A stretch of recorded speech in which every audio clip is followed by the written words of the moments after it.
नमस्कार दोस्तों, विनायक क्लासेस के यूट्यूब प्लेटफॉर्म पर आप सभी का स्वागत है। दोस्तों, पिछले लेक्चर में हमने वेक्टर अलजेब्रा को पढ़ा था और वेक्टर अलजेब्रा में हमने वेक्टर क्या होते हैं, स्केलर क्या होते हैं, उनकी कुछ बेसिक प्रॉपर्टीज क्या होती है, प्योर रेशियोज क्या होते हैं, टेंसर्स क्या होते हैं, किस राशि को हम वेक्टर कह सकते हैं, किस राशि को हम स्केलर कह सकते हैं, कौन सी स्केलर राशियां होती है जो वेक्टर राशि जो कौन सी राशियां होती है जो वेक्टर प्रॉपर्टीज को शो करते हुए भी स्केलर राशियां कहलाती है। हमने ऐसी बहुत सी राशियों की बात की थी। हमने जो बात की थी वो सिर्फ उदाहरण थे, उसके अलावा भी कुछ राशियां ऐसी है जो ये काम करती है, ऐसा पालन करती है। और हमारी इसी कड़ी को आगे बढ़ाते हुए हम वेक्टर अलजेब्रा को थोड़ा सा आगे बढ़ते हैं। तो हम आज कुछ वेक्टर की कुछ इंपॉर्टेंट एक दो प्रॉपर्टीज को पढ़ेंगे। उनमें से हम पहले देख लेते हैं कि भाई हम किस तरह से वेक्टर का रिप्रेजेंटेशन करते हैं, वेक्टर को प्लेन में कैसे दर्शाया जाता है। तो सबसे पहले देखिए, कोई भी एक राशि है, ये जितनी लेंथ है, यह लेंथ किसी भी भौतिक राशि के परिमाण को व्यक्त करती है। यहाँ मैंने वेक्टर को शुरुआत माना है और जहाँ तक वेक्टर जाता है उसको मैंने पॉइंट से उसका अंत माना है। जहाँ से वो शुरुआत मानी जाती है वेक्टर की उसको हम कहते हैं टेल, और जहाँ तक वेक्टर जाता है उसको हम कहते हैं टिप। आप अपनी छोटी कक्षाओं में इसको पूंछ भी पढ़ चुके हैं और इसको आप शीर्ष भी पढ़ चुके हैं। पूंछ और शीर्ष का भी यहाँ एक शब्द चलता है, टेल और हेड का भी यहाँ सिस्टम चलता है। इसको हम टेल बोलते हैं, इसको हम हेड बोलते हैं, इसको टेल बोलते हैं, इसको हम टिप बोलते हैं। कई जगह आपको वेक्टर के यहाँ टिप की जगह यहाँ एरो दिखाया हुआ मिलता है। जहाँ भाई एरो लगा हुआ है वो टिप है, यानी वो उसका शीर्ष है। कई किताबों में वेक्टर को ऐसे भी दर्शाया जाता है।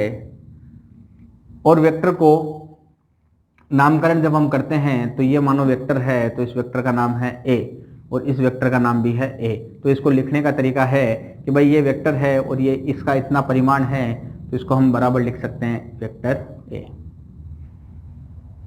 तो वेक्टर के ऊपर हमने एक कैप लगा दिया तो उसको हमने कह दिया वेक्टर ए, या कई लोग इसको वेक्टर ए भी बोलते हैं, कई लोग इसको ए वेक्टर भी बोलते हैं। चाहे आप वेक्टर ए बोलो चाहे ए वेक्टर बोलो, बात एक ही होती है। तो ये हुआ इसका नोटेशन। उसके बाद में वैसे तो इसकी काफ़ी परिभाषाएं हैं जो हम नेक्स्ट लेक्चर में लेंगे। इसके करीब 13-14 परिभाषाएं हैं जिसमें वेक्टर्स क्या क्या होते हैं। हमारा जो इस लेक्चर में पढ़ने का उद्देश्य है, हम यहाँ एक दो टॉपिक डिस्कस करेंगे, उसके बाद में हम इसकी सारी डेफिनेशंस को एक साथ ही पढ़ने का प्रयास करेंगे। यहाँ मैंने आपको सिर्फ एक वेक्टर दिखाया है। इस वेक्टर के संगत एक कोई वेक्टर और भी बना लें। अगर मैं ये वेक्टर ए मानता हूँ और इसको मैं अगर बी वेक्टर मानता हूँ तो ये इसके एक संगत दूसरा वेक्टर हो गया। अगर हम देखते हैं कि ये दोनों की डायरेक्शन सेम है और दोनों का स्पेस बीच का भी बिल्कुल इक्वल है, तो इन दोनों वेक्टर को हम वेक्टर ए बी से भी दिखा सकते हैं। दिशा सेम है तो ये वेक्टर भी इसके ऊपर सेम ही आएगा, तो इसका मतलब हो गया ये वेक्टर ए बी है।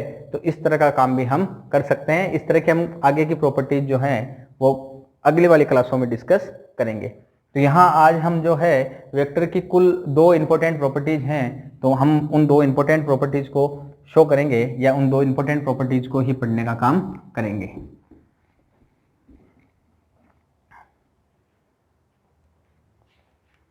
तो यहाँ हम लिख लेते हैं टू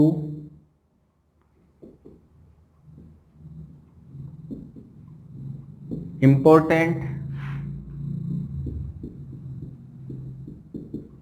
प्रॉपर्टीज ऑफ वेक्टर, यानी वेक्टर की दो महत्वपूर्ण जो अभिलक्षण है या जो इंपॉर्टेंट गुण हैं, प्रॉपर्टीज हैं, उनको हम यहाँ डिस्कस करेंगे। उसमें से हम नंबर एक जो पढ़ेंगे वो है ट्रांसलेशन ऑफ वेक्टर।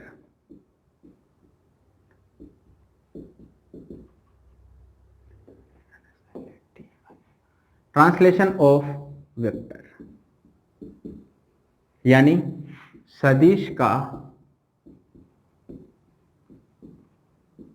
स्थानांतरण,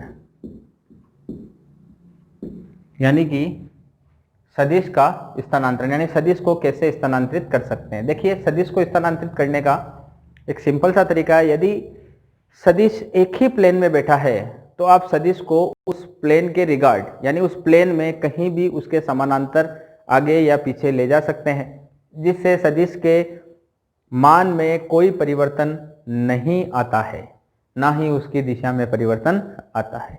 लेटेस्ट एग्जाम्पल, अपन एग्जाम्पल देख लेते हैं। यहाँ मेरे पास एक वेक्टर है, सपोज वेक्टर ए है। इस वेक्टर को मैं इस प्लेन में, यानी ये मेरे पास प्लेन यानी मेरे बोर्ड है, आपके पास आपका प्लेन यानी आपकी कॉपी है या फिर आपकी नोटबुक है। इस प्लेन में मैं इसको यहाँ से यहाँ तक लेके आऊँ तो यहाँ भी ये वेक्टर ए ही रहेगा, यहाँ ये वेक्टर चेंज नहीं होगा। आप चाहो तो इसको एरो भी लगा सकते हो। यानी मैं यहाँ से यहाँ तक इसको पैरेलल खिसका के लाया तो इसमें वेक्टर के मान में कोई परिवर्तन नहीं आया। यानी ये वेक्टर अगर मान लो कोई भी, इस वेक्टर का परिमाण मान लो ये फोर्स था, तो ये फोर्स अगर 10 न्यूटन का था तो यहाँ आने के बाद में भी ये 10 न्यूटन का ही रहेगा, इसके मान में कोई परिवर्तन नहीं आएगा। इसी प्लेन में यदि मैं इसको पैरेलली आगे की तरफ खिसका दूं तब भी कोई परिवर्तन नहीं आएगा। यानी मैं यहाँ से लेकर इसको यहाँ तक ले आऊं, यानी यहाँ से मैं इसको आगे खिसकाऊं तब भी ये वेक्टर ए ही रहेगा और यहाँ भी ये 10 न्यूटन का ही रहेगा। ये काफ़ी इंपॉर्टेंट प्रॉपर्टी है जो आपको कई उलझे हुए न्यूमेरिकल लगाने में काफ़ी हेल्पफुल रहती है। कई आपको ये एग्जाम्पल आसानी से करवा सकती है। तो ये बात करी अपन ने वेक्टर के स्थानांतरण की। नंबर 2 प्रॉपर्टी जो होती है वो होती है रोटेशन ऑफ वेक्टर।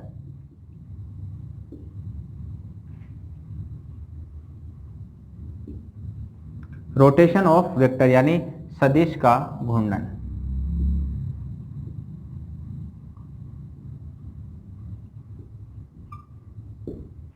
सदिश का घूर्णन, तो सदिश का अपन घूर्णन करा के देखेंगे। तो सदिश के घूर्णन में आप देखते हो कि यहां से कोई एक वेक्टर ए है, यानी रोटेशन है तो वेक्टर आर मान लेते हैं।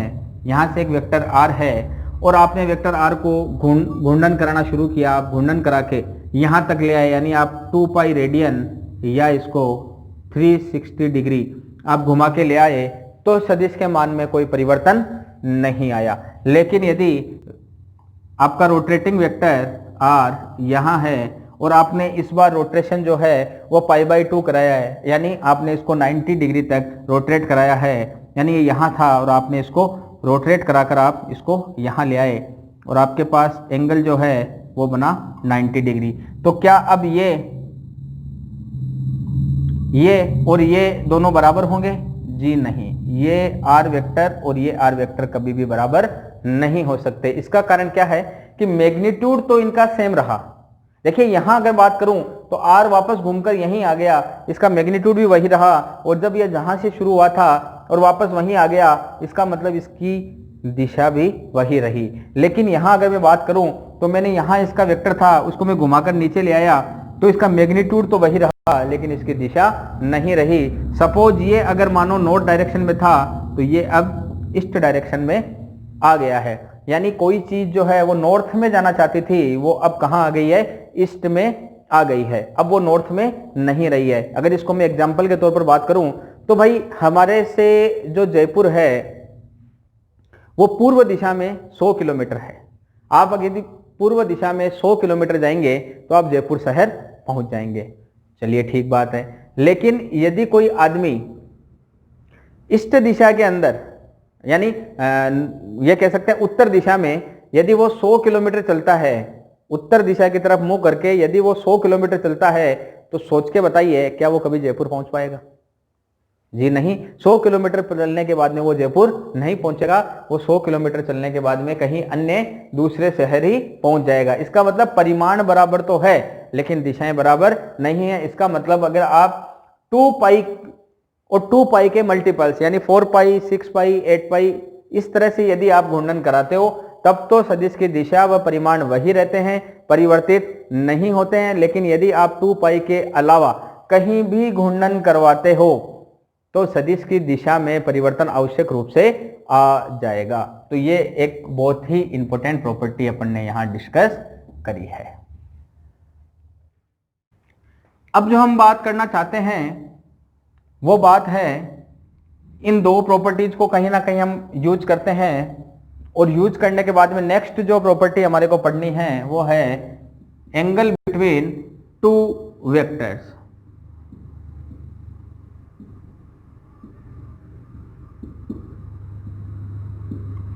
एंगल बिटवीन टू वेक्टर्स यानी दो सदिशों के मध्य का कोण। एंगल बिटवीन टू वेक्टर्स यानी दो सदिशों के मध्य का कोण। तो दो सदिशों के मध्य का कोण ज्ञात करने के लिए आपके पास दो प्रॉपर्टीज दिमाग में होनी चाहिए। उसमें से नंबर एक प्रॉपर्टीज ये है कि वो आपके पास टेल टू टेल आप उनको निकाल सकते हो, और या इनको दो प्रॉपर्टीज को दिखने के लिए आपके पास ये दोनों प्रॉपर्टीज ही होनी चाहिए। आसान भाषा में बात करें तो ये निकालने के लिए आपके दिमाग में ये दो प्रॉपर्टीज होनी चाहिए, जिसमें से नंबर एक जो है वो प्रॉपर्टी हो गई आपके पास या तो सदिश टेल टू टेल जुड़ने चाहिए या सदिश टिप टू टिप जुड़ने चाहिए। यानी सदिशों का जो टेल टू टेल जोड़ने का काम है या टिप टू टिप जोड़ने का काम है वो आप सदिश स्थानांतरण से कर सकते हो। वो हम एग्जांपल लेंगे, उसमें सीख लेंगे। दूसरा जो है वो रोटेशन ऑफ वेक्टर्स यानी सदिश के घूर्णन से आप प्रॉपर्टी का उपयोग करते हुए जो स्मॉलेस्ट एंगल यानी जो सबसे छोटा कोण बनेगा वही कोण जो है वो सदिशों के मध्य पाया जाएगा। ये बात आपको अभी समझ में नहीं आएगी, अभी हम एग्जांपल लेंगे उससे ही समझ में आएगी। तो अपन जब इसके एग्जांपल लेंगे तो अब इसमें देखते हैं एग्जांपल में कि भाई ये हमारे पास कोई सदिश है, ये सदिश की क्या हो गई टेल, और ये सदिश की क्या हो गई टिप। टेल और टिप है ये आप जानते हो। अब हम कोई एक एंगल ले लेते हैं, से हमारे पास एंगल है इस तरह का। ये सदिश दोनों की हमने यहां टेल जोड़ रखी है और यहां सदिशों की दोनों की क्या है टिप है। तो जोड़ने के हिसाब से तो हमने गलत नहीं किया है, हमने कहा है कि या तो टेल टू टेल जोड़ना है या टिप टू टिप जोड़ना है, यानी पूंछ से पूंछ को ही बांधना है और सिर से सिर को ही बांधना है। आप सिर से एक सदिश की सिर और एक सदिश की पूंछ अगर बांध देते हो तो वो गलत है। दो सदिश हैं, दोनों की अगर आपस में पूंछ बांध दोगे, जैसे फेविकोल वाले एड में दो आती हो कि पूंछ बांध देते हैं, वो बिल्कुल सदिश नियम का पालन कर रहे हैं। उन दोनों को अगर अपन सदिश माने तो बिल्कुल वो दोनों जो है वो इस रूल का पालन कर रहे हैं। लेकिन किसी की पूंछ और किसी का सिर आपने बांध दिया वो बिल्कुल गलत है, वो प्राकृतिक रूप से भी गलत है और फिजिक्स के रूप से भी गलत है। तो ये आप थोड़ा सा ध्यान रखना। यहां से अगर मैं बात करूं तो ये एंगल कितना हो गया भाई थीटा, तो ये एंगल कितना हो गया जो बाकी बचा वो, तो आप कहोगे सर बाकी बचा आपके पास 2 पाई माइनस थीटा। ठीक है, तो अब इन दो सदिशों के मध्य कोण कितना हुआ, मैं 2 पाई माइनस थीटा ले या मैं थीटा ले, तो मेरे पास दूसरी प्रॉपर्टी काम आई स्मॉलेस्ट। तो इन दोनों में से स्मॉलेस्ट थीटा कौन सा है, आप दोनों के बारे में जानते हो, तो आप देख के कहोगे नहीं सर इसके बीच के अंदर कोण थीटा है। तो एंगल कितना हुआ, तो आप कहोगे सर आंसर में एंगल हुआ इसका थीटा। चलिए मान लिया।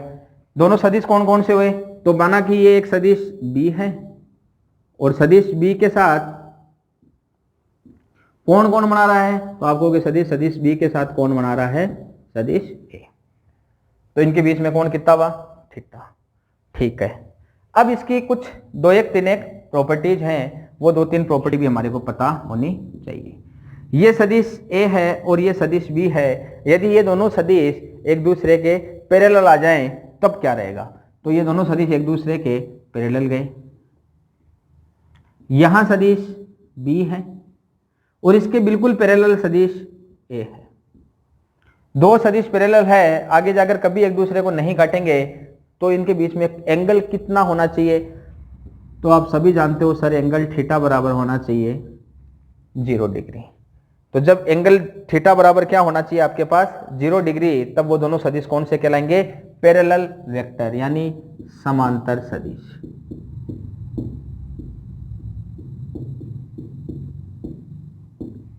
ये हो गए भाई आपके समांतर सदिश। दूसरी प्रॉपर्टी में क्या होता है कि जैसे ये दो वेक्टर इस तरह की फॉर्म में थे, फिर आपने इनको टेल टू टेल जोड़ा तो ये कुछ थीटा एंगल पर आए, तो वैसे ही ये थीटा एंगल पर आते आते अगर सपोज लेट अस सपोज ये कोई वेक्टर बी है, इसकी टेल से मैंने इस वेक्टर ए की टेल को जोड़ दिया और दोनों की टिप इधर की, इसकी टिप यहाँ है और इसकी टिप यहाँ है, और बीच का एंगल मैंने अगर बाय द वे 90 डिग्री पर लाकर रोक दिया, तो ये वेक्टर क्या कहलाएगा? तो अगर आपने ऐसा 90 डिग्री के ऊपर जोड़ रखा इसको, और वेक्टर बी है और वेक्टर ए के मध्य कोण 90 डिग्री है, तो ये आपका कोण कहलाएगा, या आपका सदिश, जैसे ये पैरेलल सदिश थे तो ये कहलाएंगे ऑर्थोगोनल सदिश।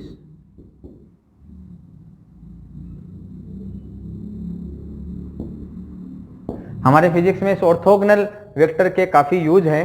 जब हम रिजोल्व करके देखेंगे, जब हम इनकी प्रॉपर्टीज निकालेंगे, जब हम इनके परिमाण ज्ञात करेंगे, दो सदिशों के भाई दो फोर्सेज हैं, एक दूसरे से परपेंडिकुलर वर्क कर रहे हैं, जब परपेंडिकुलर वर्क करते हैं तो इनके बीच में क्या होता है, जब हम फ्रिक्शन पढ़ेंगे तब इसका यूज करेंगे, जब हम मैग्नेटोस्टैटिक्स पढ़ेंगे वहां इसका यूज करेंगे। तो फिजिक्स में इस प्रॉपर्टी का यानी ऑर्थोगोनल वेक्टर्स का काफी कुछ उपयोग है, जो हम आगे वाले चैप्टर्स में देखेंगे। चलिए नंबर 3 देखिए, अगर आपने ये कोण जो है वो यहां कर दिया, तो आपने कोण जो है उसको ले जाकर कहां ले गए आप कोण को?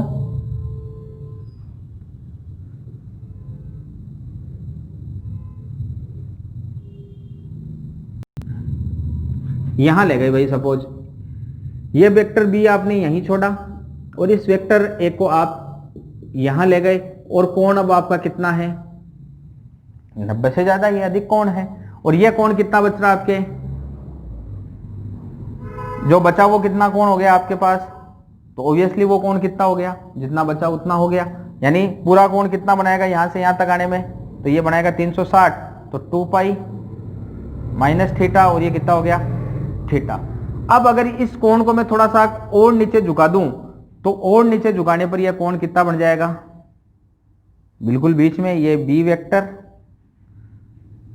और ये आपका इधर ए वेक्टर, और ये कोण कितना बन गया बच्चों आपके पास? 180 डिग्री, और इधर से बनाओ तो भी 180 डिग्री। यानी आपके पास यहाँ कोण कितना बन गया? पाई रेडियन या 180 डिग्री। आप चाहे नीचे वाला कोण लीजिए, चाहे आप ऊपर वाला कोण लीजिए, कोई फर्क नहीं पड़ने वाला है। तो जब कोई फर्क नहीं पड़ने वाला है, तब आप चाहो जो एंगल मान सकते हो। और 180 डिग्री है, इसका मतलब ये सदिश की दिशा कौन सी हो गई? इसकी दिशा इधर हो गई और इसकी दिशा इधर हो गई। क्या ये समानांतर है? नहीं है। तो ये कौन से हो गए? प्रति समांतर। नंबर 4 क्या हो गए? प्रति समांतर, यानी एंटी पैरेलल वेक्टर्स। ये क्या हो गए बच्चों? Anti parallel vectors. और जब हम इन एंटी पैरेलल वेक्टर्स का देखते हैं, तो एंटी पैरेलल वेक्टर्स में क्या देखते हैं हम? एक वेक्टर इधर जा रहा है, एक वेक्टर इधर जा रहा है, दोनों की दिशाएं क्या है? अलग अलग है, लेकिन परिमाण क्या है? बराबर है। जब दोनों को हम एक साथ लेंगे, अब दोनों को हम जब मात्रा निकालेंगे तब क्या आएगा? 0। भाई एक सदिश 10 मीटर इधर जा रहा है, दूसरा सदिश 10 मीटर इधर जा रहा है, टोटल कितने जा रहे हैं? 0 जा रहे हैं। दिखती सी बात है। तो हम इसको क्या बोलेंगे? Null vector. खैर आपको इतना नहीं सोचना है, इधर गया मतलब दोनों पैरेलल क्या हो गए? वेक्टर्स। अब इस एंगल को थोड़ा सा हम क्या करते हैं? आगे घुमाते हैं। इस एंगल को थोड़ा सा क्या करते हैं? आगे घुमा के देखते हैं। अब जब हम इस वेक्टर को थोड़ा सा आगे घुमा के देखेंगे, तो ये कहां जाना चाहिए? अब ये नीचे की तरफ आना चाहिए। तो ये अगेन हमारे पास क्या हो गया? वेक्टर बी, और इसको थोड़ा सा 180 डिग्री से नीचे घुमाया हमने, यहां ले आए, तो ये क्या बन गया बच्चों आपके पास? Vector A. यानी अब आपके पास कौन बचा? एक तो ये, और अब आपके पास कौन कितना बचा? एक ये। ठीक है बच्चों। तो अब आप कौन सा एंगल लोगे? आपको लेना है स्मॉलेस्ट एंगल, तो आप अब की बार ये एंगल चूज करोगे। सपोज मैंने जो ये एंगल लिया था 180 डिग्री लिया था, 180 डिग्री को मैंने थोड़ा सा नीचे और घुमा दिया, तो ये मैंने करीब करीब कितना ले लिया? ये मैंने मान लो करीब करीब 60 डिग्री ले लिया। सपोज कितना ले लिया बच्चों? 60 डिग्री। तो 180 तो यहां तक है, ये यहां आपने 180 प्लस कितना जोड़ दिया? 160, तो ये एंगल कितना हो गया आपके पास? 240। तो ये एंगल कितना बचा आपके पास? 120 डिग्री।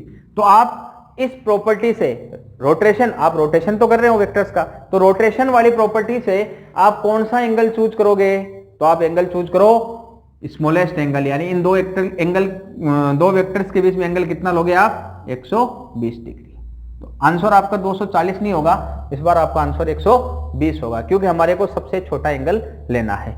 तो जब हम इसको गौर से पढ़ते हैं और देखते हैं, तब हमारे को इस स्मॉलेस्ट प्रॉपर्टी से ये पता चलता है कि कभी भी दो वेक्टर के बीच में, यहां से एक डेफिनेशन आती है, काफी इंपॉर्टेंट डेफिनेशन है, मैं यहां लिख देता हूं, कभी भी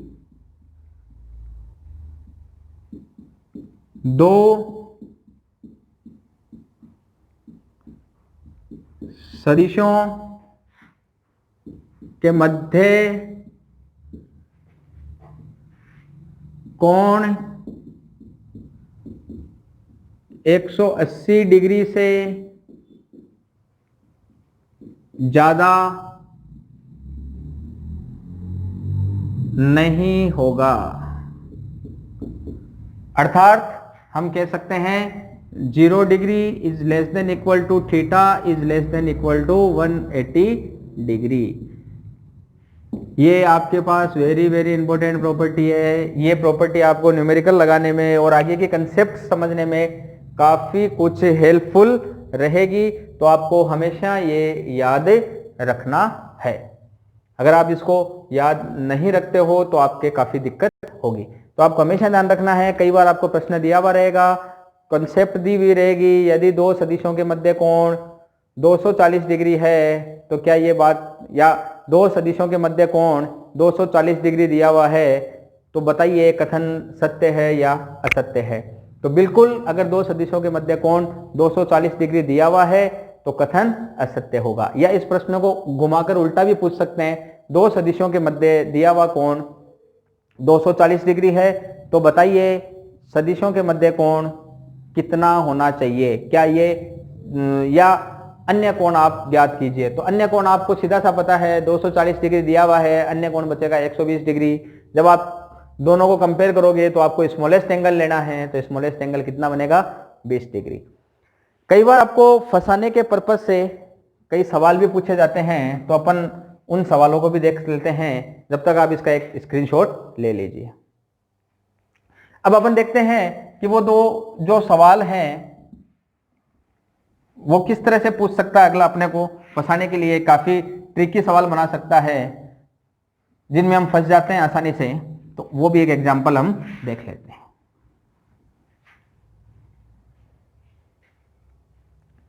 अगला एक क्वेश्चन बनाएगा आपके सामने।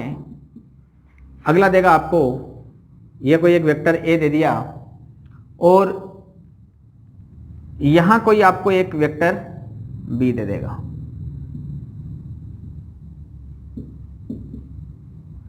ठीक है बच्चों, और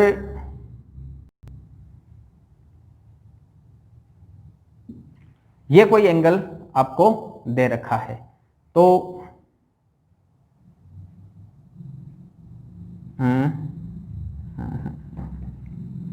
सॉरी, हाँ, आपको ये इस तरह से दे रखा है, इस तरह से मान लीजिए आप इस तरह से जोड़ रखा है और ये एंगल दे रखा है 60 डिग्री दे रखा है 60 डिग्री। और सवाल भी यही पूछ रहा है कि दोनों के मध्य कोण बताइए, और क्वेश्चन भी ये पूछ रहा है